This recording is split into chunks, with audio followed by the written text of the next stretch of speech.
presented by माँ Durga music.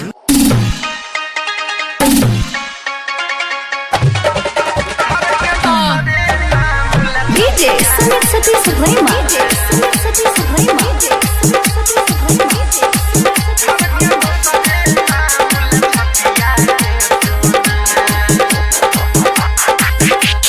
मारलक वैसन मतिया धर के दोसरे नाम लछतिया गे सोना।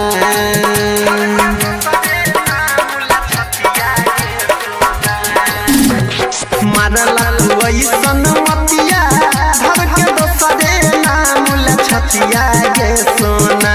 गे सोना दोसरे नाम लछतिया गे सोना।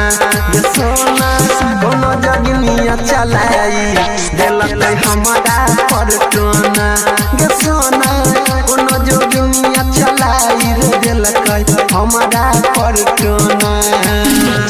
मारलक वही सनमतिया धर के दोसरे नाम लछतिया गे सोना। गे सोना दोसरे नाम लछतिया गे सोना। गे सोना कोनो जोगिनिया चलाई देलक हमारा पर टोना। गे सोना कोनो जोगिनिया चलाई देलक हमारा पर टोना। अभी आप सुन रहे हैं तेनवानी से माँ दुर्गा म्यूजिक की प्रस्तुति। डीजे सुमित सतीश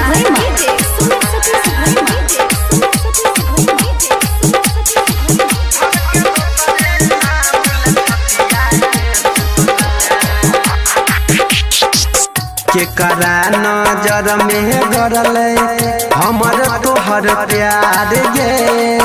सातो जन्म के सपना भेल बेकार गे। केकरा नजर में गरल हमर तोहर प्यार गे।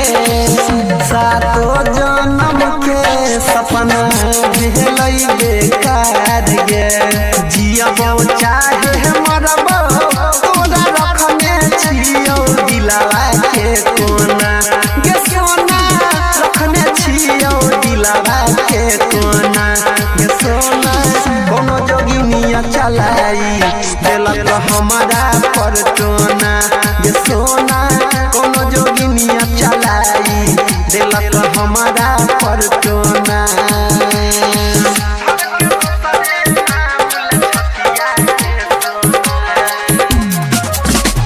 डीजे सुमित सतीश भैया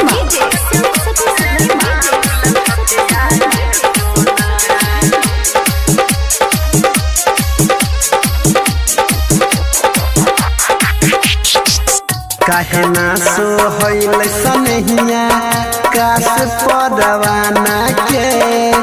कि हम बिगड़ली चाहे कोई जमाना के।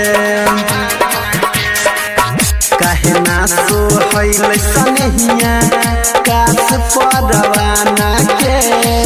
कि हम बिगड़ली चाहे कोई जमाना के। कहो रूपलाल परवीन अनिल मिलतौ अगिलो जन्म में तोरोना।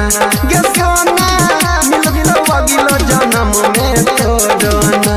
गे सोना कोनो जोगिनिया चलाई देलक हमारा पर टोना। गे सोना कोनो जोगिनिया चलाई देलक हमारा पर टोना। presented by माँ दुर्गा म्यूजिक।